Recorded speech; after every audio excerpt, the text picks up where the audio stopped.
Right, muri Zimbabwe kusangana kwati kuita zvekare pano pahadzira re263 pari pandokuzivisai manews updates ezvinhu zviri kuitika munyika yedu yeZimbabwe. Kana uri munywa one, make sure to subscribe button on that notification bell. Muri Zimbabwe first update yatinayo updates iyo yemonya rakabata kola mapurisa ekanzuru vaya vanoclaimba mota akavabata makolas.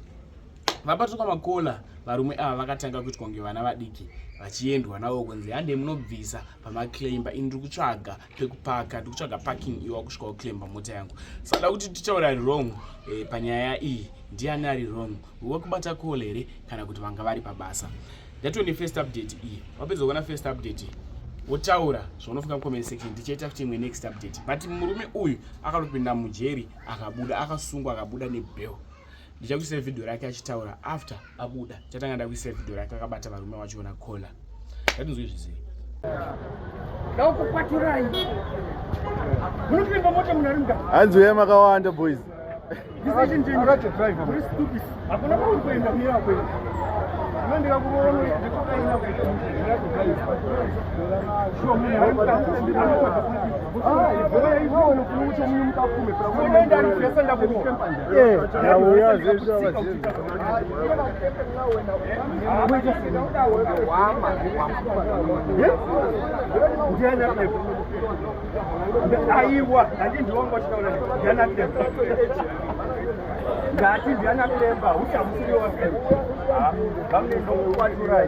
iwe daidza vamwe wako daukukwatira inesena dauti muite at least 10 daukumamisana vakajaidzwa pano handifuna kubatsirwa kuzvibatsirei akutobvunda. What kind of nonsense is that? Shuwa munhu ari mukati ari mumota ari kutsvaga papi iwe wakuisa chikisimo chavo kundikajivesa ndikakurova iwe iri kutorana.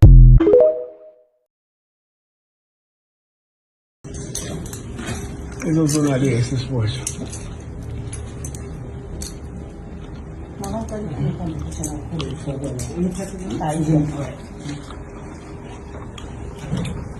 Liba. What do you? I said, it was over. It was over. What is this arrest and drop of my phones? It's wrong. Yeah. Okay.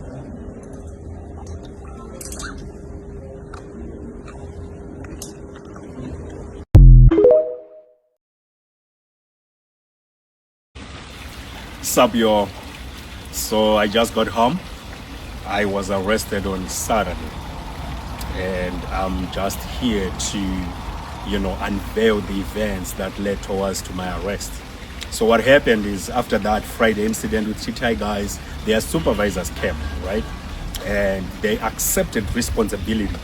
They admitted that their guys were wrong and they apologized as they unlocked my vehicle, and we shook hands in agreement that this whole nonsense was over.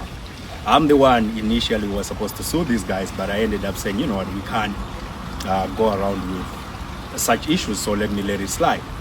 And on Saturday, they sought audience to me through a mutual friend. And if you look closely to the video of my arrest, you see two of my guys that were there.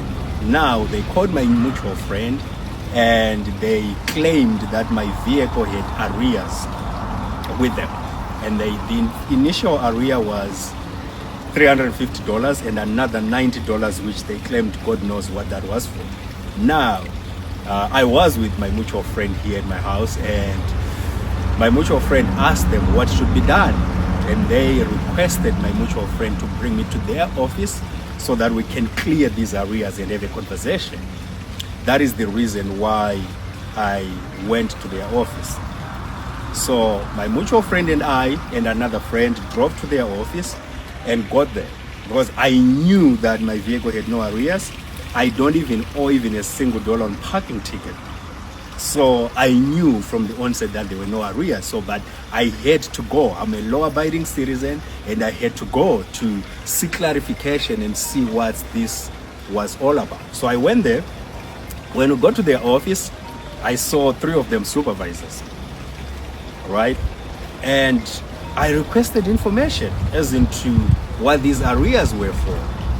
and they took plus or minus 10 minutes without attending to us on this. We were literally just by ourselves with them, right? And it took them plus or minus 10 minutes. And they never produced anything that has to do with the vehicle because there were no arrears, not even a single dollar parking ticket worth of credit. So as we were trying to process this whole deal, before I knew it, I saw police officers came and they put cuffs on me. And they were so desperate to have my video on cuffs so that they can deal with public optics. And I got arrested.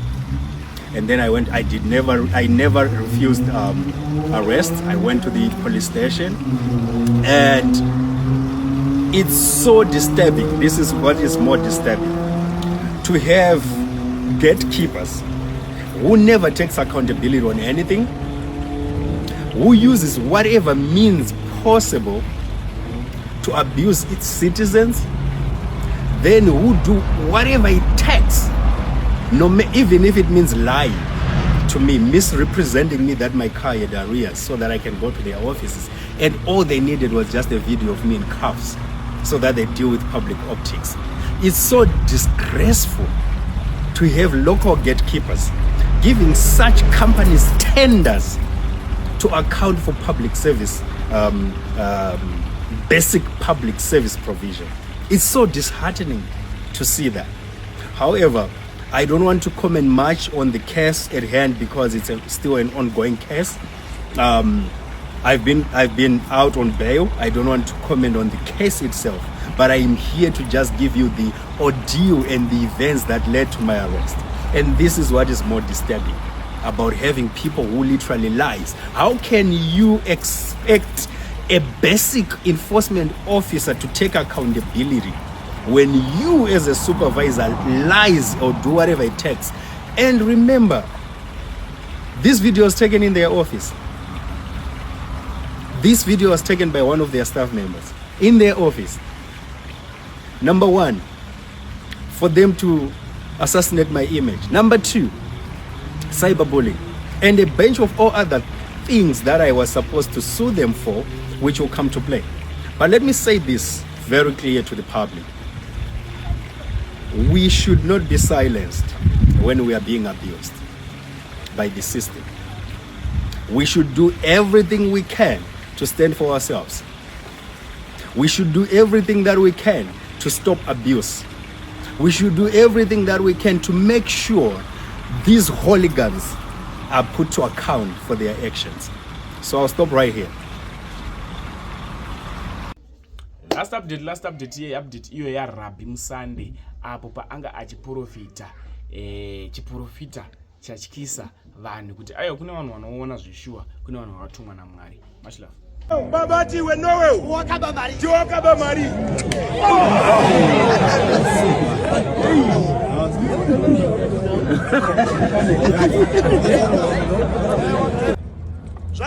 Zvakanaka. Vakomana. Mabva kwa murombedzi. Ndizvo here. Ndatenda. Unogara. Pekuti chikoro unenge uchiti ichi. Chinonzi matora nhembe. Zvakanaka. Chakunza pano. Une mashopa ako maviri. Imwe iri pagusha. Pamashopa. Imwe iri apo. Pakazengeza apo. Ichocho. Ari tu. Mashopi wayo. Zvino. Uchichengeta mari yako. Wanga uine mazano. Ekuda kutenga mota yako. Pick up. Zvakanaka. Wobva wasangana nechiedzo. Chekumuka gaba rako. Risisina mari. Ndaona. Uchibva. Mamutare. Zvaratidza kuti. Kune girlfriend rako. Ririkoko. asiye girlfriend aisiriyo hayo nyaya ndeyekuti uchibva mamutare wakasvikowana pamba mukaba musisina mari mukadzi wakatodzinga pamba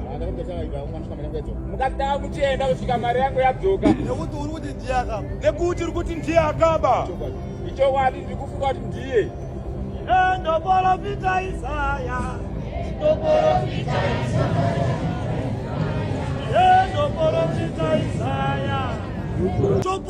kushopu yako yekugusha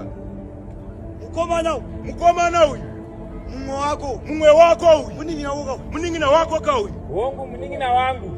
ndatenda ndiye aishanda pashope pagusha pakazengezi paishanda mukadzi wako magi alright zvino baba ramero forensiki yababa ine zvairi kundiudza manya pano mukomana bata gaba iri mira zvakanaka bata gaba iri zvakanaka baba apita stage ona gaba iri rakabiwa kagaba iri zvakanaka pakabiwa gaba mukomana nowewo wakarara kubasa ndozvaodza mukoma wako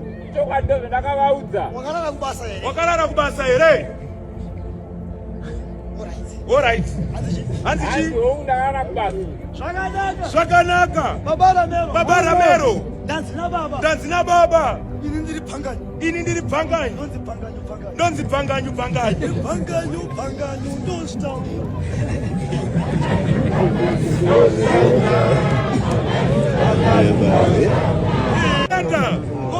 mukomana ndanzi nababa mugaba umu mamune mari yanga irimo i3.2 zvakanaka uchidzoka kubva kwamutare wakawana mugaba umu masara 700 alright zvakanaka imwe yese yakatorwa kai zvakanaka baba nowewo dakuti utaure idi pamberi pamwari murombedzi kure ndanzi nababa tavakwirira bhazi ndisanyepe baba ati iwe nowewo ndiwakaba mari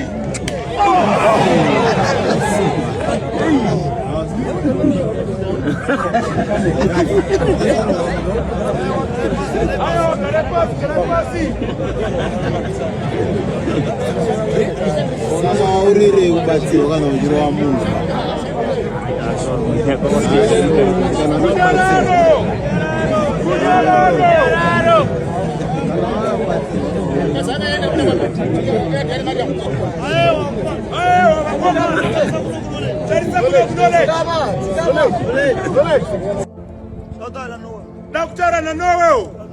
Daktara na nowewo iwe mkomana manya ndizonaika kana wamhanya enda pamusikapo unonhonga nhombo sepanochinjanwa mari manya izvezvi kumhanya nokuziva here manya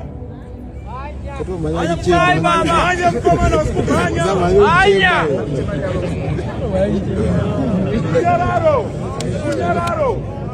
runyararo ana mai runyararo ana baba runyararo zvakanaka nowewo tarisaneni kumeso simudza maoko ako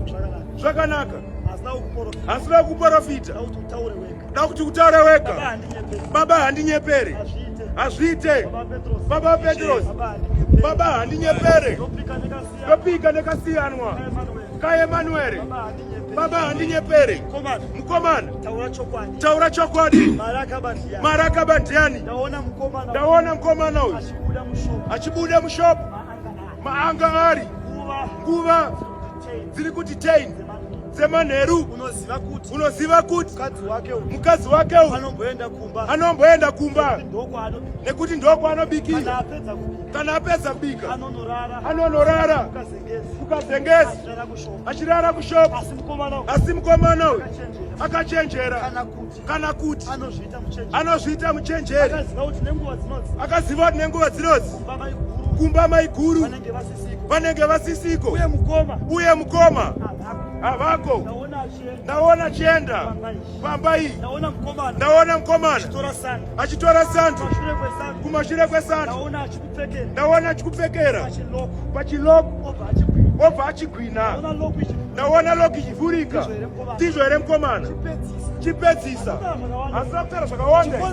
Chikonzero ukasapedzisa mukoma wako achidzoka ndomuudza kuti mari iyoyo yakaperera kuchihure enda anobva akura. Ya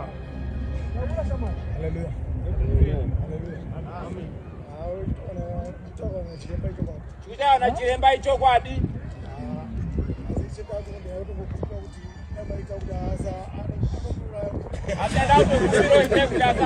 akandura mhanondura murumo.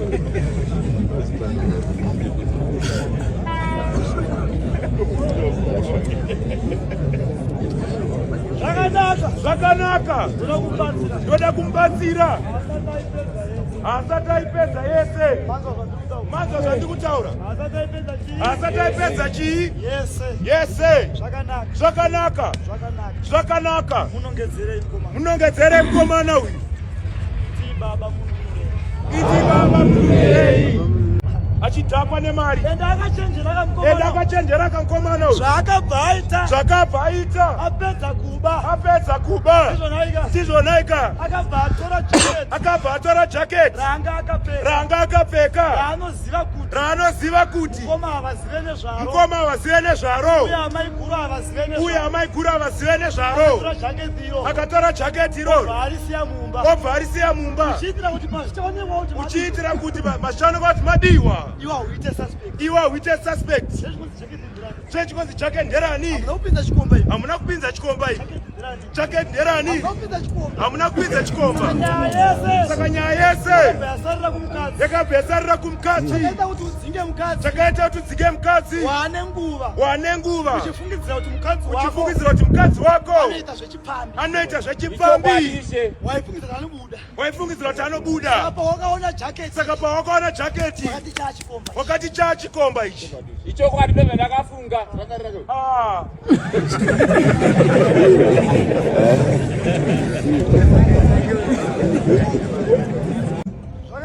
Zvakanaka, manya pano ndikukomborere. Mari yasara uri kudzorerwa.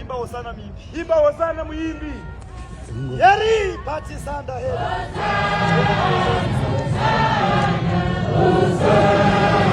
Yeri hello noti sandari.